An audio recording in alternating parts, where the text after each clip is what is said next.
Très bien. Trois parties. Bino Balandia Bosolo Télévision. Bosolo na politique. Na mois de novembre, il y a une surprise pour la Bosolo. Bozala Kimia, tu as une bonne nouvelle pour le mois prochain. Tu vas communiquer na Bino. Merci encore une fois. Tokutani Lelo. On va parler avant la mise au point, bien sûr. Na Bino que mise au point parce que na outil, na Sinat, tu as qui na Boko également place au Batovaza plus de 260 familles. On va parler de toutes ces choses-là juste après intervention. Loutou Menga Tonton, qui est petit-fils du défunt grand chef Kiamfu Kasongolunda et son ancien secrétaire. Ensemble, naye de toujours le makambo so ba gérer yango bien te yango ndezo botaka ba conflit. Biloko ndezo ka ba conflit ethnique ezo bota makande na makambo. Problème eza mokie che ministère bosangisi yango. Ministère intérieur, décentralisation, affaires coutumières, bosangisi yango ensemble. C'est-à-dire, elingo lobateka ka intérieur des opprimés. Même la décentralisation, affaires coutumières, zabilo kwa mikie, mais vous devez suivre ça. Vous devez suivre ça. Bato ba futa makambongo ya pamba te na ba ministère on a l'autre faire. Lutumenga mbotela yo. Ah mbote sango. Na sepeli et d'ailleurs prévu tout ça l'émission Mikolo Ebele Penza, mais toujours qui tente. J'espère que vous avez la santé madame Léon Tongo. Non, ça va. Qui m'est allé? Alors, Bosolo est allé solo mon musica, les lois appellent nayo. D'abord, l'impression nayo pour na Bosolo TV. Ah non, on a CPLI d'abord structure et venda et puis confort normal, on a à l'aise quand kateni temali makasi na moni plateau kitoko, donc félicitations d'abord. Merci. Moi tamuke mais la réalisation makasi ya kitoko vraiment. Nzamende Saka. Alors, là, je pense que le mois prochain, Batouaro Repanzana Matoui, Marambo Royal, le mois prochain, et qu'on a la passe pour la bateau. Les jaloux vont maigrir, Batomoussou va supporter, Telemsou va midi Mbika. Je ne sais pas, mais voyons voir ce qui va arriver le mois prochain par la grâce du Seigneur. Vous allez informer dans peu de temps ici. Alors, tout sur la Lelo, Makambouya, chef coutumier ou Atika Bisso, ou Nassimalaï, Makambouya, Samanamolongo, Tendenge Yangouizalaki. Vraiment. Qui est le représentant aujourd'hui? Coutumier, il y a tribu à Bayaka. Est-ce qu'il y a Azali vivant ou Azali mort? Parce que tout banana na jeunesse. On dit que Bayaka ero bazo bunda kuna na bateke bazo yo kanate main noire éclairé clair et non pointé du doigt clair par le gouvernement et l'axe n'a pas rapport. Mais tous on a makambo ekoki ko éviter pe ba conflit sur l'avenir. Nani Azali représentant il y a tribu ya Kalelo. Est-ce qu'Azali to akufa so Azali nani so ki pa akufa kaka to betano lisonai. Merci Mokusango, so monto ye na chaîne na yo c'est pas pour rien. Parce que makambo ebele leki na ba chaîne et puis ba ke komona même ba konzamboka. Et comment il na chef de l'état OK pas VPM ministre de l'intérieur. Ils ont makambo soni o esalemi. Au jour d'aujourd'hui, lelo otozoloba. Le pouvoir Kasongolunda ils ont un grand chef reconnu légalement. Parce que grand chef a outi Koufa depuis le 26 janvier. Il y a le 26 décembre. Oui, il y a année où tu es. Donc, tu as une année. Voilà, tu as janvier. A Koufa depuis le 26. Azala est député provincial. Comme on est mon lopodi ou le Tintin. Soko yoki kana bayaka. Tout ça, mutayebi Tintin tel oba mutute. C'est un célèbre monsieur. Parce qu'à Banana, qu'on a le premier ministre. Il était premier ministre depuis 87.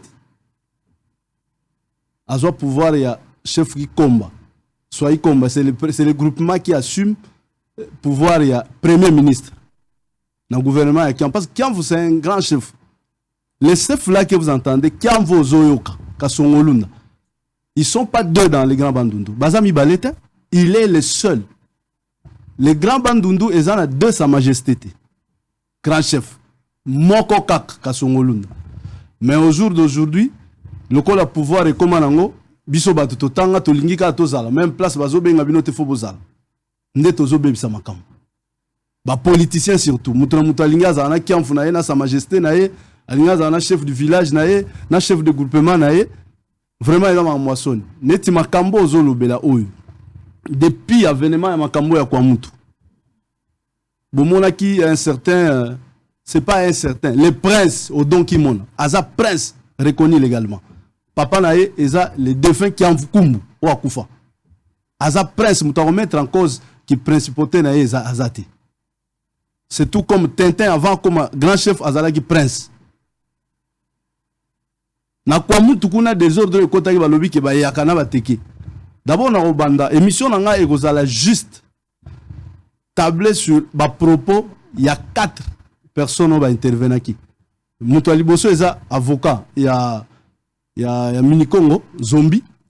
Na yo kaka ya zoloba bango ba memanga kimona na kwa mutu parce qu'azalaki commanditaire, mais non, c'est faux. Na bali nan ko répondre. Kimona comme prince akendeki na Zombie te comme commanditaire ya makambo wana, c'est faux. Ba yaka na bateke to bandi ville loté. Depuis to botama to zalaka na bango. Bitumba wana obimana na kwa mutu ba yaka na bateke. Na sango na moni ne to yebi ba yaka te. Au moins bateau nyonso bazo sa mitsa mike yo yebi na Kinshasa. Sur 100%, 90% des abissous. Donc place yo vandi. Soboza 5, il va y avoir 3. Et là facilité même na Kinshasa. Tout comme na bamboko eza pemeni.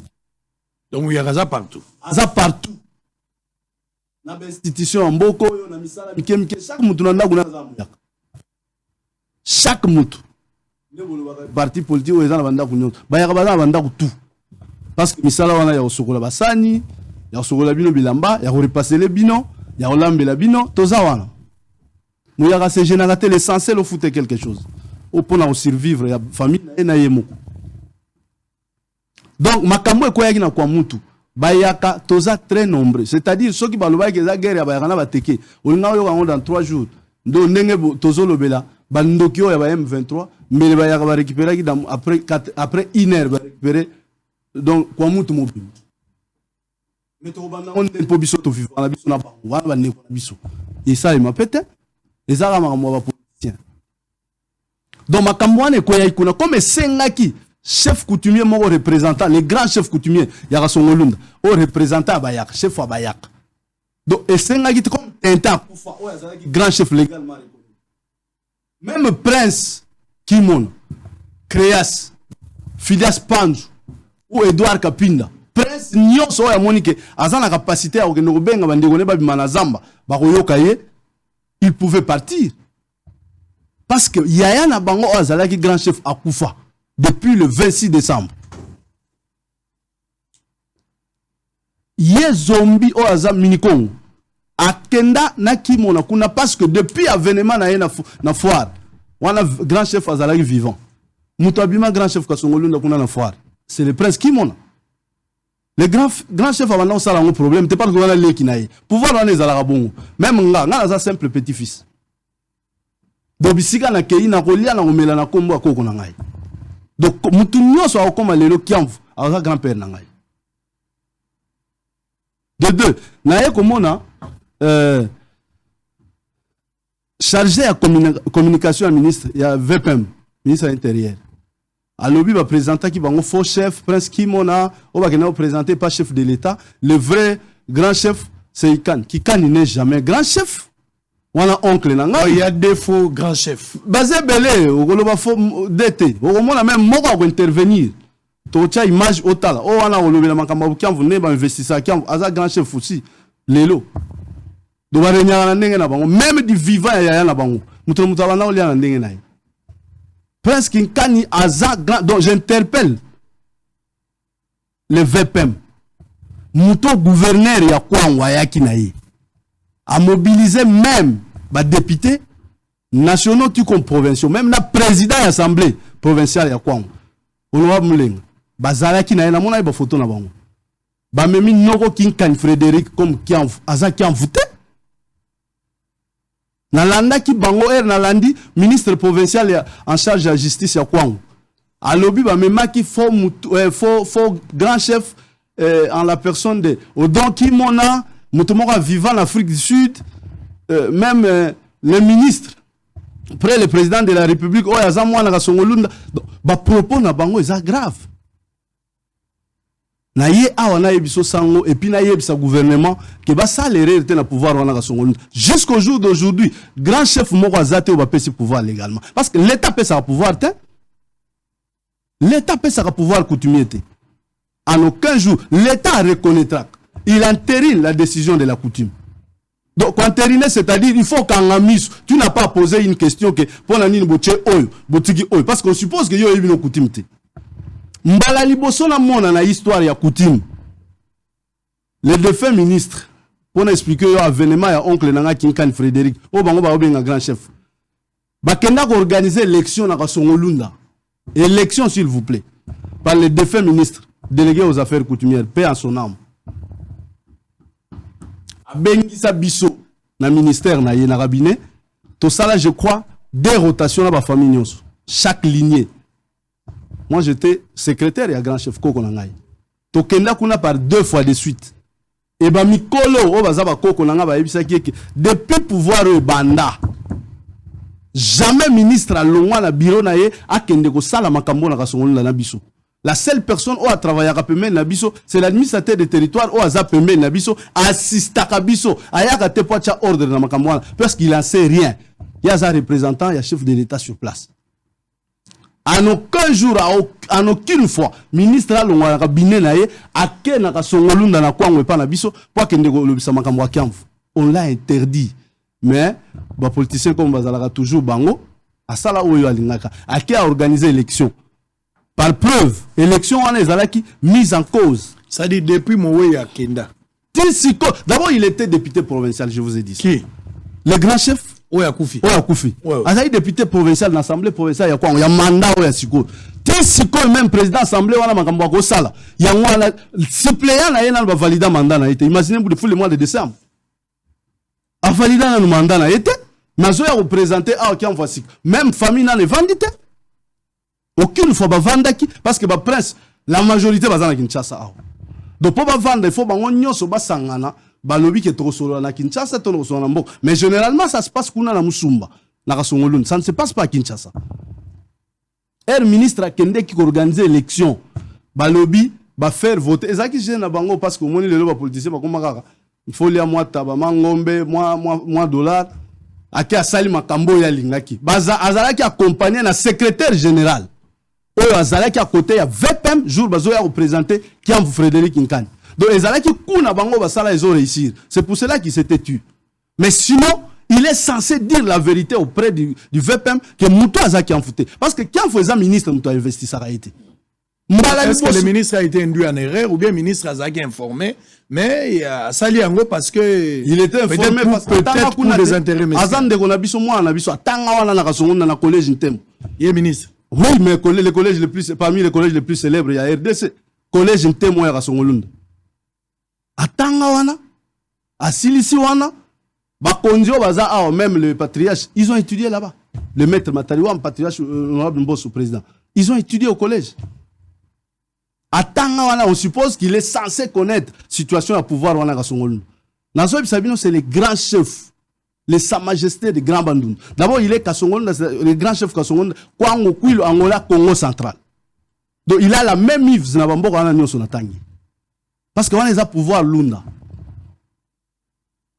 Si ta famille n'a le vendité ba le non, si ko faut total makamwa pouvoir. Pour nous y assemblée place à Zalaki député, non va valider mandat suppléante. Le chef suppléant o abaneko landaye. Oui, c'est ngela qui automatiquement va valider la procédure est vendue. Si ko vandi président assemblée makamwa ko sala, ya ngwana bana Kasongolunda bazo talaye.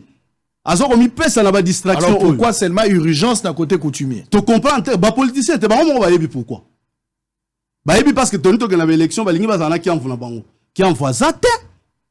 Nazo senga na VPM ata la dossier. Ce qui a zoyi déjà arrêté en précipitation. Balongola yango noki parce que ça va créer des problèmes sérieux. Ça c'est vraiment c'est très grave.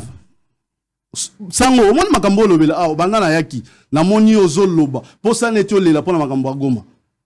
Des fois même coutumier ils ont un pouvoir hein muto ko sabinote. C'est un pouvoir reconnu. Parce que même pasteur, biso to ba chrétien, même pasteur, ça il a coutume moko. Dites-moi, posez-moi la question pour comment. Allez-y. Mais même yo sango sambela non, pasteur nyo so sambela na azu de moi so fele. So oge bala bilo ba benga ngo mariage ni. Coutume. Pasteur ni na sala ngote.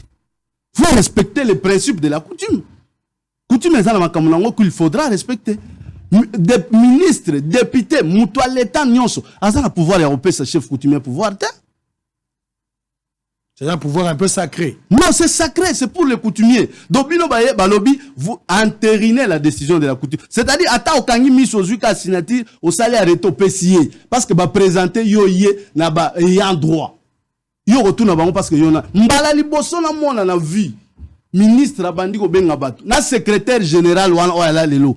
Na aux affaires coutumières. Bazo benga candidat par candidat. A décliné arbre généalogique na bango. Imaginez-vous, ministre. On suppose que ministre au cause il y a est, il y a nord, il y a sud. Si on va expliquer aux familles, on va expliquer ndenge ba ya, ndenge ba banda. D'abord ezalaka wa pe ministre. Ozo il y a yo bien coutume. Mbala liboso na mona ngo ministre délégué kenda, la secrétaire général yo mtabana ko enregistrer ba candidat. Batu ba yebisi le pouvoir et les garants de l'élection même ba chef de groupement on a ba compagnie qui noko Frédéric Nkane yé secrétaire général wana soka za sincère ba prince ba déclarer sur place que bateau et ba ko assister place biso to sa makamona biso te ba yeko sala nini baza na droit wana te il faut les faire sortir ba bimisa bango moko bato ba mema bango. Donc c'était déjà un clic monté par le ministère que tozo que ne ba organiser l'élection qui en vomona va voter les députés ou sénateur. Qui en faisait sénateur? Alors, les désordres ils ont installé pour le moment. Koyokayo, ils ont gouvernement, mais tout va installer. Mais là, on va créer des ordres graves. C'est le gouverneur et le président de l'Assemblée. On va y a qui comme ma oncle Frédéric Nkane va présenter et pas VPM comme le vrai Kiamvu. Il n'y a pas un vrai Kiamvu. Même qui mon a kende pour il est valable. C'est un prince. Il devait représenter la famille. Bon, on va zosenga. Tozo senga banquete sambakanga. Bakanga parce que lui n'est pas Kiamvu. Est-ce que qui mon a fait sa ordre? Bakende ba yaka ba des ordres na bande ko na biso bateke na motif ni. Parce que basala yeni depuis que son père était grand chef bana na yo bana kende kuna wala bande ko na biso. Nous on vit avec eux. Makambo sengela ke salamande ni sima ya ndeko ndenga kufi et salamanga ndengini la procédure après de kuyus ndenga ke to salani. Voilà. Makambo salamanga boy sango. Cette famille, c'est une grande famille. Et cette famille, parce que Bazolando partout. Merci. Makambo n'est un grand chef à Koufi. En principe, il faut passer en enquête de vacances. On est l'État. L'État, ça y est enquête de vacances. Et ensuite, Bango va prince, va vendre entre eux. Comme d'abord, le premier principe, pour vendre, pour discuter, il faut au moins Atika remplacer. Comme Atika qui testamaté. Il y a Moutou qui a remplacé. Vous êtes censé vous vendre autour d'une table. Pour vous dire que non, il y a autant de lignées. Lignées coûtent des accords moko. Mais dans la lignée, il y a la famille et bimion. Bah, il y a bino bozuit bolé déjà. Touro et comme tour il y a la telle. Allez, bon le bino soit adopté. Ok, vous êtes d'accord. Boché, en dehors de bino, bah koko ba yé, o ba investir ça. Quand vous ba investir ça, na moutounion sauté sango. Kasongolu na ba investir ça na moutounion sauté. Il y a que chef soit mwaku, chef Kambamba, Wanatanda, Muniluhemba, ba swabuka ba intervenant. Mais d'abord chef soit mwaku na soit mbangi. O ba simba ka nzoto ya grand chef. So ba simbiote ato Mathieu Kiti. Oza qui en foutait. D'ailleurs pour le dossier à Noko Kinkani. Il y a eu même ngana les gars na ba télévision. Vidéo ezalaka bakenda un journaliste est allé ko interviewer ba chef wana. Parce que hier les deux fins, ça c'est mangamla organiser l'élection dans son le ministre. Question abana opesa est-ce que moi noyo razo organiser élection. Est-ce qu'à tout ni déjà bato ba pesa pouvoir que ngana zo déjà pouvoir. Ngana makamna ye wana nazana besoin ngoti. C'est là où Mowei a silika bima na salle. Élection on est en absence na ye. Aïb c'est ça là où Manuel Lingi. Ngana kei. To kei et la 6 élections na eto yego zonga atuni bango c'est quoi? Oh non, va faire voter Frédéric Nkane. On en parlait déjà avant. Toyeba ki yango. Donc aye asala makamune o alinga ki salim. Bon et salema akenaye, il était venu. Aya naye, je crois ba yara naye candidat naye pour pesa arrêter. Na ndenge salima. Na ndenge ministre aya kotika biso arrêter azo yango te. Donc jusqu'à preuve du contraire azata ba simbiena ne pas ba kokote. Pour investir. D'ailleurs, je vais d'abord na bandana genèse ya dossier ndenge za. Dossier bandiwa. Les grands chefs Inana o akufa avant Tintin aya. Tintin azalaka na posa comme grand chef te. Akendaka comme lui, qui a fait Koufi, automatiquement le premier ministre il assure l'intérim. Tintin Moutazala na pouvoir ya Ikomba. C'est lui qui a assuré l'intérim. Et la Komiwana a assisté à l'Ekinaye, va se prononcer, va au pouvoir. Mais place à Kende va se prononcer. Et quand il va intellectuel, on va au Kinshasa. Va tout boussou, va teka mapangu, va keka po va comme va kianfu. Le bakaka on va investir Mwaku, Kambamba, ou en attendant tout va se réunir, jamais. Pouvoir au biso comme Mambongo, on dirait élection à l'État. Et comme il va tout, il peut ça mbongo pour investir ngai. Makambo to lingi yango te. Comme tel est le cas, tozo tcha ya na bino. Biso toza na besoin coutume zo valeur nango. Toza na besoin mbongo te. Ba ye ko investir tente bango moko. Vous comprenez sango? Yo sango ye to ye to postuler ngana yo. Yo bandi ko pesa mbongo. Même muto aza organisateur ya élection ya ngai na yo. Aza na ye concerné ta aza candidat. Bakoko va se décider habito chaye mo. Parce que bino bobandi pratique mbongo o ezalaka te na pouvoir. Ba investir ça ye. Malgré qu'il y a eu des contestations, ba leki ne ba contester parce que ba bima déjà tout ça, mais ba vanda il y a eu des réunions en réunion. Ba leki ne ba adopta que non le la vie aza déjà c'est fini. Ba yeko organiser réunion et ba candidat nyonso. Na école moko ya place ya territoire ya Kasongolo na Tombuka. Ba candidat tout bazalaka na salle. Critère ya liboso ba longola aussi longtemps que ba papa baza bana bako accéder na pouvoir te. Mon oncle là Frédéric Nkani aza mwana ngana obenge oncle par rapport na bakoko mais aza mwana. Voilà bakoko ezali même ceux qui pouvoir oyo gouvernement oyo ezana besoin d'éclaircissement pour la makambo. Tous ça na batu na institution. En la personne il y a maître même Mangia de patience le sénateur. So ba bengi sénateur même Mangia. Il était parmi les candidats. C'est un monsieur très intelligent. Il va leur expliquer pouvoir aller les gars. Aza membre de l'institution. Ce qui va lingi va kende na parti na bango na IDPS. Le fédéral du Kwango. Gigi Inana. C'est le fils du défunt.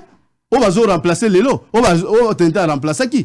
Il est mieux placé à Sabino d'information. Il n'est pas nabiso. Mais ceux qui te commencent à t'attendre, tu vas battre par-ci par-là. Ça dit de dédoubler bateau. Voilà, de dédoubler. Gouverneur a eko kota makambo, gouverneur a eko sale loko moko. Na koki kon di mabatu mususu bako sa gouvernement. Mais gouverneur te. Oya censé. Fils maison. Voilà. Oya représentant personnel à chef de l'État dans la province à Kwango. Même pas ce président de l'Assemblée là. Oya institution mobile na kati ya province du Kwango. Donc, le gouvernement, le VPM a interpellé vite le gouverneur ou la présidence. On peut ça explication. Oui, là où est Basali. Bango ministre provincial, il y a justice wana. Azo senga na ki prince Kimona, le col azala ki faut qu'il so aza faut qu'il vote. Aller quand la télévision a prouvé ba preuve na. Nga sikoyo nga na sengi gouverneur. Na président assemblée mulenga. Bango mbale ba ya abala ki sa ba preuve ya Noko Frédéric Nkani kaza kiamfu. Alex, sur place, je vais vous donner des éléments, Sango. Il faut tanga mikanda nyonso. Bimi ça va plan, biso za ba tuto. Na opeso ba élément nyonso. Nga nazala ba preuve nyonso parce que nazala ki du vivant ya grand-père nanga, j'étais son secrétaire. Ba politicien nengo moni wana souci bazala nango. Er ba lobi ke groupement tel ba liba investir mutu. Il faut bango bazala ba candidat na bango. Il faut kaka ya bango balik et ils ont la facilité de donner l'argent. Mais oui, comme on est pouvoir coutumier. Jamais. Ils ont pouvoir sacré. Le gouverneur doit se payer le luxe. Yakozwa, Moutou, Oyazaki en photo présenté, na VPM. Donc, au bangi même VPM, on manquait du respect. On induit toute une administration. On doit l'interpeller. D'ailleurs, Makambo, c'est la salle, les locaux, on les a laissés, ils ont décollé. Azo ko sala ngote. Mbongo investissement et quoi en coup de na IGF à travers cette émission. Atala na mbongo quoi en investissement. Parce que Tintin Azalaki, député provincial. C'est moi qui faisais tout. Ça dit Oyebi. Na yebi nyo se style mangana mbongo wana. Gouverneur wana yebi. So ba kelelo. Mbongo liboso ba kabolaka mbongo so ka kabuli mbongo. Kopesa mbongo na maboko ya ba député. Mbongo ya investissement. Bato na bato ba ke ça na territoire na bango. Na territoire na nga ya Kasongolune. Jusqu'aujourd'hui, il y a aucun projet du gouvernement. Aucun. Au contraire, c'est le sénateur et même Angiadi. À ça cantonnage manuel, à créer même Banzela pour appeler accès. Ça c'est un proveneur à son Olunda. C'est la seule personne où Azo Salé à son la lumière. Il n'y a pas du courant là-bas. Non, courant est athée, mais quoi avec le temps. Très bien. C'est le travail que ce gouverneur doit faire. Courant aux ans, on a Bukangolonzo, Batiango des gens parc, qu'est-ce qui manque? Oebi bateau va outa poto. So va ça va confiance que tu voter gouverneur tel parce qu'à outi poto. Nous on s'est dit biso bateau va na biso atolobi que non. Mutoyo azan expérience peut-être, azan esprit à management. Aoye la biso investisseur, nzoka opportunité poto ngwa ba na usani. Gouverneur ya kwango ya biso zéro ata ile omo ezate. Kwango ezo décoller te alors qu'il a protégé la député. Ah, asa protéger pour bazo liate. Ngana sengi na ebiso na sengi na IGF. Atuna mbongo investissement ya kwangu. Atuna yango. Ozo soupçonné détournement? Mais na zolo ba bien mbongo so batina ya investissement c'est pour réaliser des projets. Ouais. Son mbongo comme il y a bien individu, wana za son mbongo wa projet. Il faut traçabilité. Voilà. Alors on va prendre mbongo comment on peut ça parce que ngala kenda kutuna réclamer ya tente. Mais ba pesa ngote. On va réclamer, on va diffuser un élément, on va revenir tout de suite pour terminer. Élément Tozolanda qui parle? Mona il. Oh ya zolo ba wana créer c'est parmi ba candidats. Oh les lois Zakuto a installé par rapport à Obango va vous présenter. A gérer même pas une ferme. Azan est si qu'à gérer, mais si qu'à opérer sa pouvoir. En principe, n'est pas Koufa. Le vrai représentant aujourd'hui, c'est son intérimaire. Oh Azan a pouvoir. C'est son fils. Iboula Mouteba qui est maintenant le camp, c'est lui qui doit agir au nom du grand chef Kassongolou. Jusqu'à ce qu'on organise. Jusqu'à ce qu'on organise. L'élection que tout est, on va organiser concertation et la famille. Voilà, n'engeni ba désigner pour. Voilà. Landa si ko camp n'enga pas pour narai. Allez, l'axabison nous précieux qui en font ya. Wana za mukolo oya koloba. OK, en image. Na kiamvu ba ya kusala vote élection, ba benga bakaka ba ya kusala vote, ezala ki bongo te parce que kiamvu ba formakaye. Entraîna kaye ba roda kaye coutumièrement pendant des années ezali eloko ya mokolo moko te po eza ko senga ba rite na ba cérémonie ebele pour que pouvoir ekemba ekuba elenda ekola esinda kati na nzoto ya mutu asengeli ko yangela sima ya liwa ya mokonzi wazana pouvoir mona nde bongo kumbu atikaki testament ibalabala ayangela tembe ezalaki te lokole yebanaki bongo mopesi na pouvoir wana lolenge bino bolobaka na bonzambe na bino ete Jean-Baptiste atelemisi Yesu eza Munima Zemba.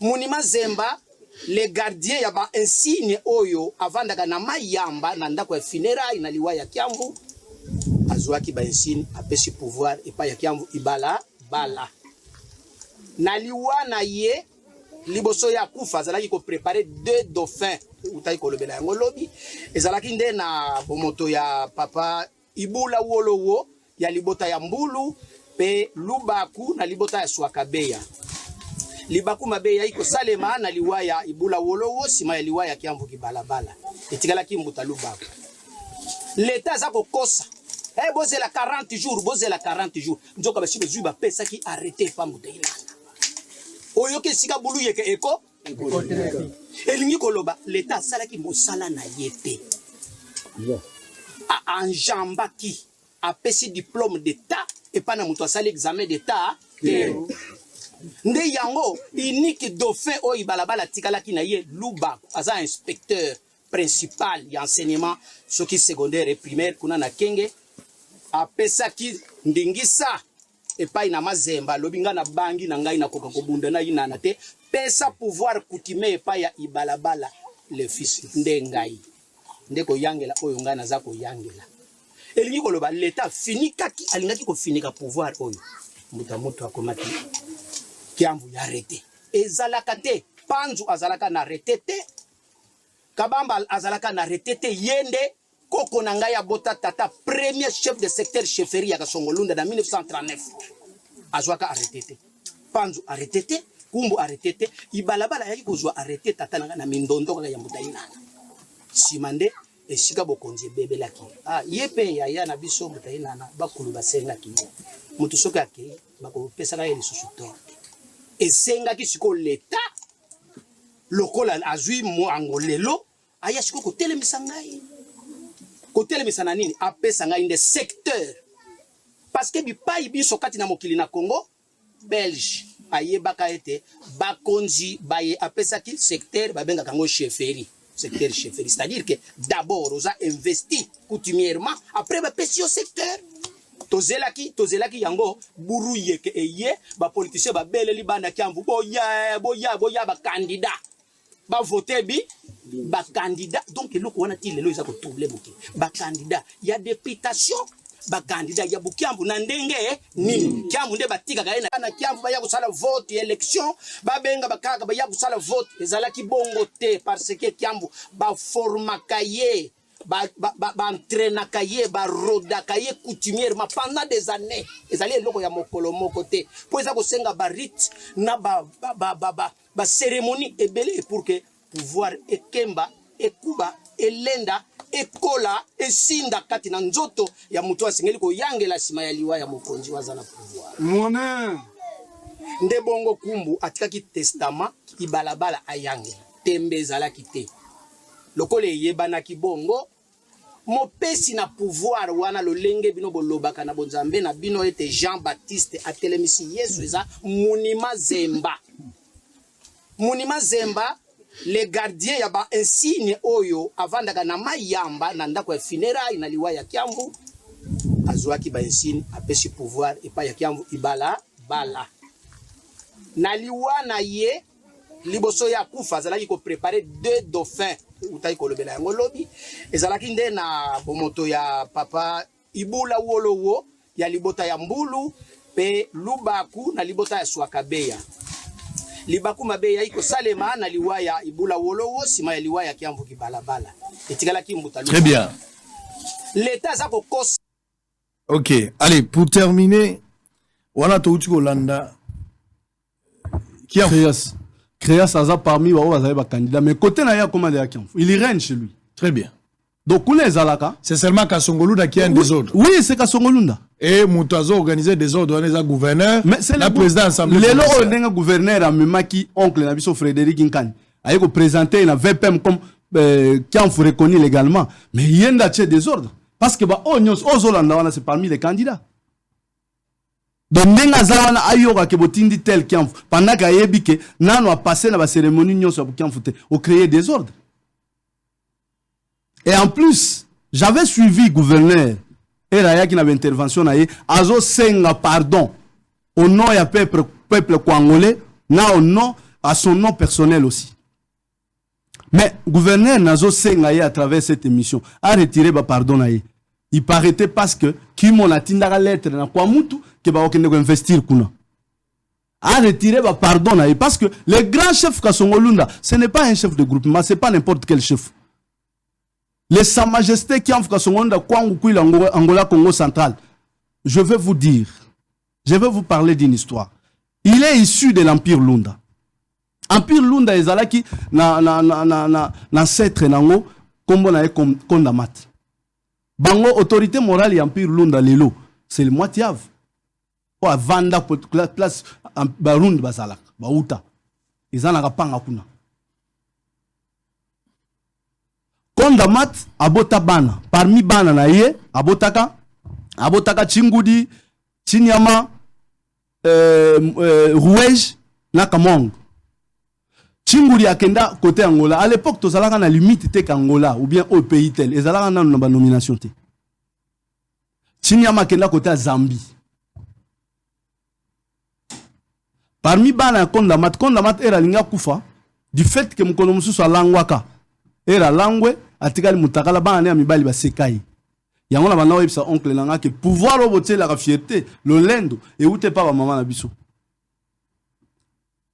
Kondamat se décider atika pouvoir et pas ya mwana mwasi pendant que za pouvoir la bana mibali atika ka yango pas mwana mwasi era linga kufa atuni Rouege ya na yo azawapi pour atike le pouvoir ya na ya zalaki te azu pouvoir atiki yango na Rouege c'était une fille mais pendant que Chinyama na Chingudi bazali mibali Chinyama era moni wana Chingudi ba pesi pouvoir et pas moi mwasi ba panzani bango mibale moko ake na Zambie moko ake na côté Angola ba ke bongo Rouege atikalaki na Zambo ba melela masanga zotinda ba chef na ba soda na ye ba na po ba kezo masanga bazoke ne okuta chaque fois gibier ba longol ya masanga ba meli mutazo mela bazo ba été par 2 fois de suite. Troisième fois atindi équipe mobimbe ke sa banquette ba ke okuta 2 chasseurs baluba wana bazalaki mibale apesi ordre bakanga bango bakangi bango komona bango ezalaki ba Chibinda na Ilunga Kalala ba memi bango aye ko constater Chibinda il était très beau Olias à la prisonnier, le roi va kangi par reine. A pesi ordre, yeba tia na cachoté. A commissaire Moumbali na ye. Mais le malheur, babote ata moi na mon côté. Et Ramoni azobota ta eko benga ndeko na ye kamong. Nde ayeko bota. Bana na Moumbali oya zwa. Comme aliki bota linga italika bongo sanke babota mwana. Aboti na ndeko na ye bana. Parmi bana wana boti Yav na Kasongo. Après avoir kokola, Yav atikali na ye. Nde mwati Yav. Kasongo nde Kasongo lunda ke na ya landi noko na ye chibinda na Angola. Côté ba kendeki kuna. Il s'est fait après conférence de Berlin, il fallait limiter le pays. Biso RDC na biso en étant un pays béni, ton via na biso bambo bamsoute. Mais le RDC est déclaré déjà espace wana ya Angola keza ya biso. Parce qu'il y a un espace côté na biso ya Kwango, à 150 km ya biso. Bangolais wana baliaka franc congolais, nyoso ya bango uta Kinshasa. Mais la RDC comme elle n'en vit pas, à qui parle a été. Ce sont des gens, nous vivons, nous sommes à la frontière des années de Bamboko, il y a Bandokyo Rwandate. Sinon, Beletozoa déjà espace wana. Les grands chefs qui ont Azalaka chef de TRT. Grand chef qui ont c'est un pouvoir politique. Il y a Yaka naye, abana ozwaka ba redevance naye. Et pas ba chef de terre, ba chef de groupement, ba pesa avec ka pako do taxe na bango yango ba bengaka na Bukonzi, Milambo. Babana ofute ba taxe. Raison pour laquelle naïbisa gouverneur wana. Les grands chefs qui ont fait son Olunda, Azan a limité pour investir. Moi, tu va investir ça. Barundo Bazan à Zambie. Aouta na RDC, à quel Zambie a investir. Tout comme grand chef qui ont fait son Olunda, Aouta RDC, à quel Aouta Angola à investir bango. Parce qu'ils ont laissé un frère là-bas. Le chef de groupement Nyon se base à 150 km. Ils se font investir ici. Ils dépendent du pouvoir. Ils dépendent du pouvoir d'ici.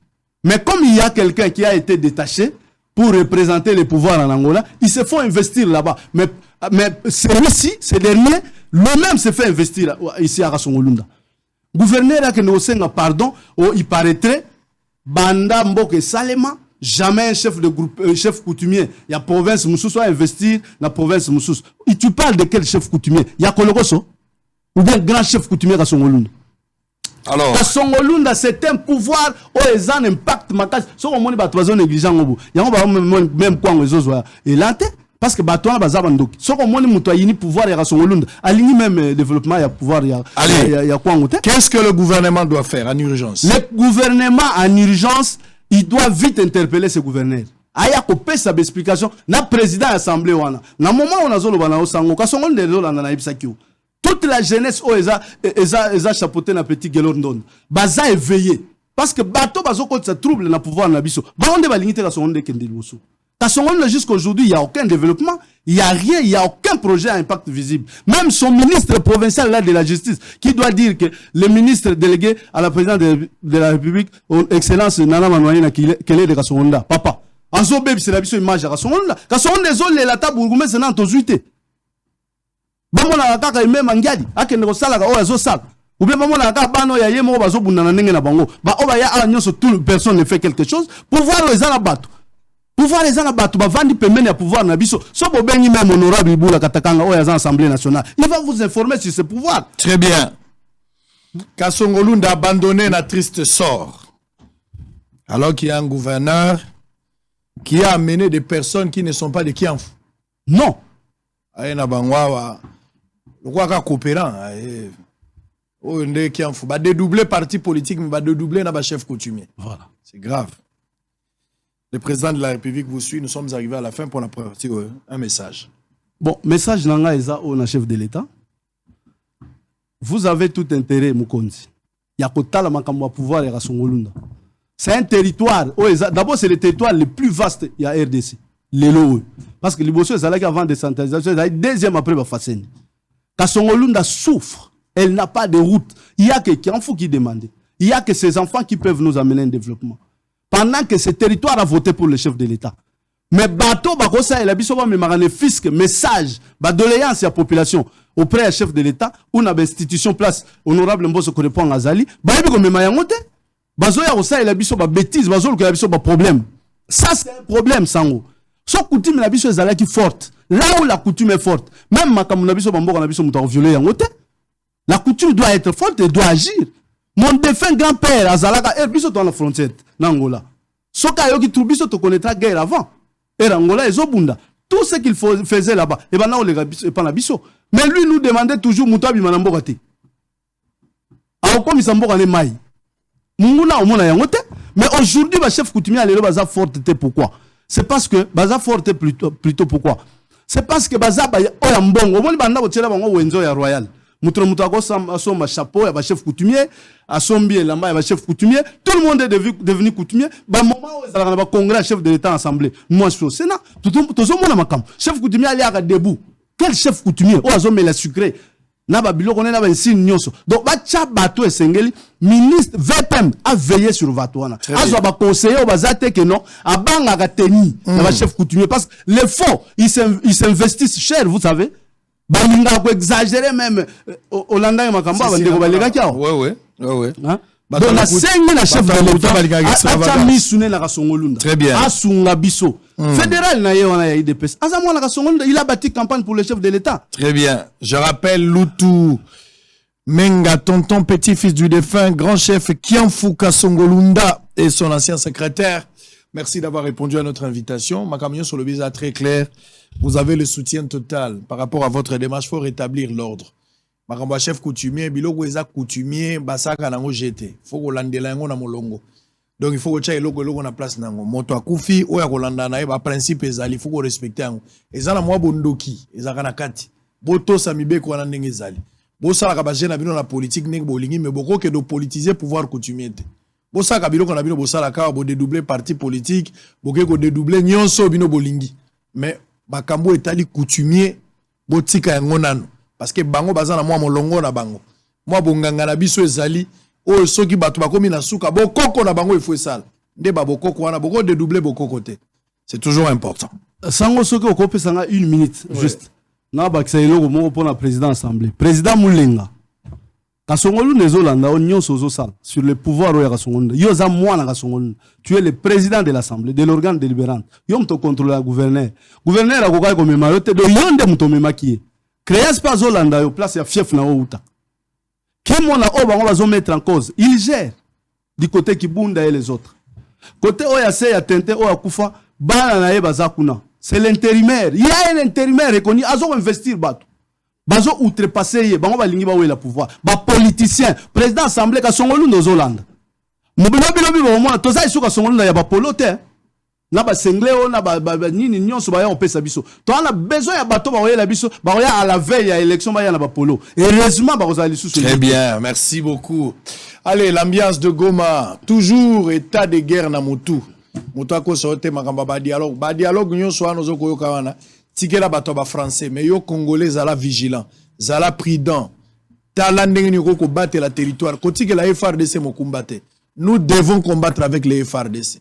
Kobundana bango eza kozalaka na tenuité na ibisi bino comportement ya Goma na Tongo banda mokolo ya lobby nde comportement ya ba vrai congolais oyo bozo kosala na Kinshasa Mbujimai bino bokosala marche kaka Mbujimai Mweneditu Kasai Kananga bino bokosala marche kaka mokolo boko ka chef de l'état kende bokosala marche mais c'est maintenant qu'il faut manifester mécontentement na bino par rapport à ingérence au Rwanda za kosala surtout kazo appuyer ba mouvement rebelle Mbujimai, le grand Kasai, Chikapa, vous devez être dans la rue aussi pour manifester votre ras-le-bol. Et Sengali Bossala quelque chose.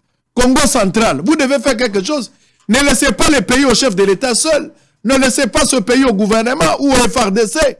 Mais Makamboza, nous devons faire quelque chose. C'est notre pays. C'est notre pays, nous devons nous lever comme un seul homme. Au côté de la FRDC. Goma Basali Yango. Goma Basali. Iziro, vous devez faire quelque chose. Vous devez faire quelque chose.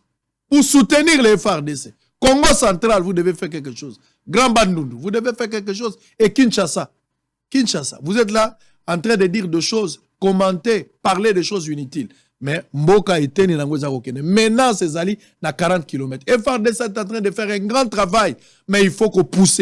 Il faut être avec lui. Il faut dénoncer. Il faut une complicité entre la population et FARDC. Nous devons faire quelque chose. Biloko ya ba français quoi ko lobote to lingi dialogue. Donc nous devons dialoguer les pays, les FARDC.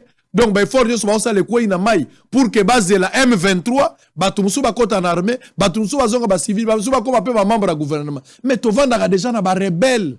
Kabila avait accepté. Quand il fut attaqué, Mbokeza attaqué, Kabila avait accepté de rester ensemble avec des rebelles. Ba rebelle bayao. To va nakala ba rebelle. To va ngaba begzela. So pas zole comme président parti na biso au président. Mais c'est un ancien rebelle. Il a tué les gens. Il a tué des gens. Il a tué des gens. Mais boza la bango boka bango lo lendo. Et demain, nous voulons encore avoir donc les lois pour la pouvoir Ramboko faut Bundi. Ce reçu massasoye.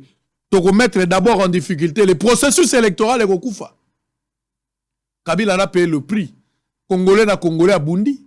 Tu es en 2016. Potos alternance. En 2018, tu es koleka. Les autres comme la carte alternance. Processus c'est anormal. En 2023, il faut organiser les élections. Il ne faut pas qu'il y ait une raison qu'on n'a pas élection en 2023. Et que Tshisekedi, s'il perdait les élections, il ne peut pas partir parce que Makambaba élection est salami malamouté, parce que tu as Makambaba guerre. Il faut processus normal. S'il gagne les élections, tant mieux. S'il ne gagne pas, il perd. Une autre personne sera là. Pourquoi on va négocier avec... On doit négocier... Il faut négocier avec les M23. Ça devient une obligation. Il faut tout négocier. Donc, tu vas dire que tu négocier. M23, bomi biso Lorenzo atindi mutu kene ko solo na bato la solo na bango nano yo médiateur solo. Respect na bango kene ko solo na bango. Donc biso bato sengeli to réagir. Bozo ko consoler biso te. Bozo biso non, il faut pas réagir. Tu sais que yo koli yo zaifa oza RDC oza yo zela kimia. Mais mutu azobo mabiso en attendant, vous êtes là en train de voir ça. Quel est ce peuple? Oh bazo bo mabatuna bazo monango normal. Kinshasa dans des distractions. Mbula na no betite. Siko la minute le quoi concert a fallu beti yango ne boza na ba réseaux sociaux. Boko mo la héritier le 25 décembre. On tourne autour de ça. De ce côté là bato baza ko yiba tout ça un des autres installé. To vant to zotal. Et à la fin ba politiciens au lieu bas l'ensemble ba lo balangage moko te. Koto ozomona lokola opposition ba mona so basangani na président za lokola ba sopi lokola isopi bango koto pe président ozomona tango mususu ke soki ye pas sangani na ba opposition ozomona lokola ba mona lokola na échoué et ba politicien lokola mutu na mutu za ki gros do na ye on s'affaiblit devant l'ennemi on devait être soudés parler le même langage et derrière la maison on peut aussi discuter de nos difficultés de nos différences tout en étant à l'intérieur. Quelle négociation? Donc, tu tiens à contexte, si Félix Tshisekedi en 2023, il partait, il ne gagne pas les élections, il partait, un autre président arrivait, c'est-à-dire tout celui qui sera président sera obligé. Deux choses. Soit on fait la guerre avec le Rwanda. Si vous ne voulez pas faire la guerre avec le Rwanda, on va soutenir M23, automatiquement, il faut négocier avec les M23. Donc, même si Tshisekedi partait, c'est lui qui viendra après, aura l'obligation soit de négocier avec les M23. Parce que si on a négocié, la guerre, on a se faire surface. Si on a lobby que guerre, on a fait la et nani guerre, on a M23, c'est que option, il y a qu'organiser mapping à la biso pour que tout le monde contre le Rwanda. Mouta ko ko sabinote na ba politicien. Moutou monga lo manote que soki ngala comme il est le président de la République, guerre na est sil et aussi na mécanisme nini. Tu vois le problème, il y a armement. Tu as le problème, il y a qu'organiser armée na biso pour la couper sango makoki. Peut tu as le problème, il y a accord oh to kuti déjà la carte ya papier. Oh, tozo hérité. Joseph Kabila, à ce qui va qui bango. Mais 10 ans après, bazongeli yango lisusu. Bazongeli yango lisusu. Donc, pays comme condamné à Bakori, à Ouganda, tout ça, banine. Président nyo soit koya koluka, pa kola moi mafuta pour la moi avantage naie, tout ça, on va gérer ça. Mboka o tokolonga yango ka na guerre. Diplomatie kosimbe soute. La diplomatie, pour l'abisso, est comme une faiblesse. Et puis, guerre, ça fait partie de la diplomatie. La guerre fait partie de la diplomatie. Mutu bozo kanaye boite bete biloko na nzota bozo mutu wana mo akufeli ata mwanda akufeli ata bana telo comme ça. En ce moment là on va négocier, il faut qu'il y ait un rapport de force. Réaction doit être proportionnelle. Yo zobo makanga yo zobo sanga foot. Donc ozo exiger ngato kala matanda bana nga bazo kufa. Bande kwa goma lokumu pona bino. Mais ba province musu batikali ba téléspectateurs bozo tal.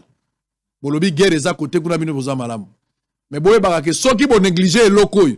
Ce qui est avec beaucoup de légèreté, ma conséquence est que vous allez néfaste. On a fini avec troisième partie. Je reviens maintenant pour la mise au point. Nakenaki Congo central.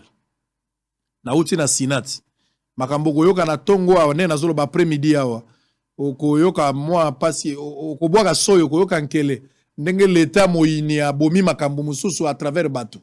Koyoka. Wala maloba ya Frank Diongo nenga benga l'état moyini. Pour ngala kondimate que l'État cédé le modèle on a pour l'État cédé ango c'est que l'État a commis moïne ça ne peut pas passer beaucoup comme amna golobao et puis makambo conflit de terre na kenaki tina village avant dia wate les samedis au fali pour pas obeta ngala za na village nazo sala banquette je pouvais rester ici mais na ken enquête kun Même temps Wenga abetaki pe na zalaki te. Bato bakufi na stade, il faut tolo que leur âme repose en paix ou bien tolo bango na français ni. Bolukanan. En image, on se retrouve après.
Formation militaire, que la jeunesse soit formée afin que nous puissions combattre aux côtés de nos FARDC.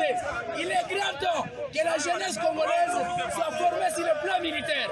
Il est inacceptable qu'un petit pays, moins peuplé que notre pays, un petit pays moins peuplé, un petit pays qui contient beaucoup d'analphabètes, puis jouer avec le nombre de Congolais. C'est inacceptable. Nous sommes au moins 90 millions de Congolais et majoritairement jeunes. Nous voulons aider notre pays. Nous voulons prendre les armes pour aider notre pays. C'est pourquoi nous demandons que l'article 63 soit respecté. Je vous déclare...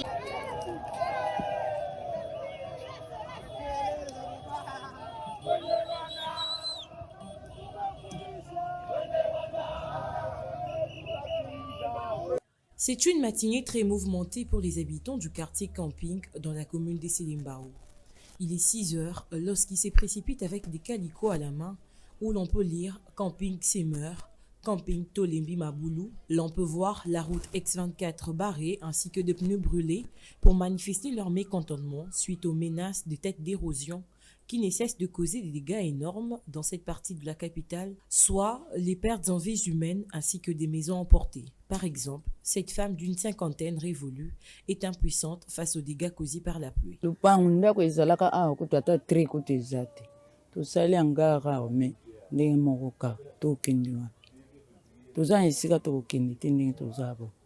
mukolo wana topolaki bana kutu baya mai ya kutu moya kosala eza te biloko kutu ti siko ezaka epa bavoise donc so toyoki kaka matanga mbula toomona ndenge tokolala te tozaka ya kotelema donc esika tokokende eza te bakonzi basala mpona biso choix eza te ndako ezalaki ya monene omoni ata kutu tre soko oyebi tokoyeba tala veranda esika ezalaki kaka elembo etikali ya veranda ya ndako wana yango wana siko tosali kote oyo ndenge moko toyebi te soki tokende tosuka.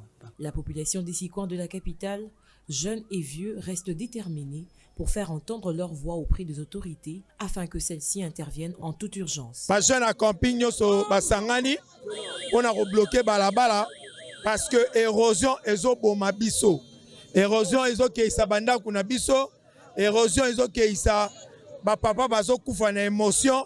Donc quartier o ezo sollicité ministre ya ITPR, le ministre Guizaro aya ota la problème na biso parce que camping eza quartier eza localité o eza na katia Selimbao to éviter ce qui l'état akipaka biso soki mbula kaka ebeti banda ko ezo kota na ba érosion mabulu ezo sala na banzela. Alors to komelaki déjà l'état depuis 2019 l'état ebisi biso akotinda bangin mais jusqu'alors musala moko esalamité senga na l'état atongela biso na entrée à camping ka niveau ya munene pour que permettre ma nyonso ezouta UPN na pigeon ekotela biso te. Ces habitants sans voix ni soutien comptent venir occuper la voie publique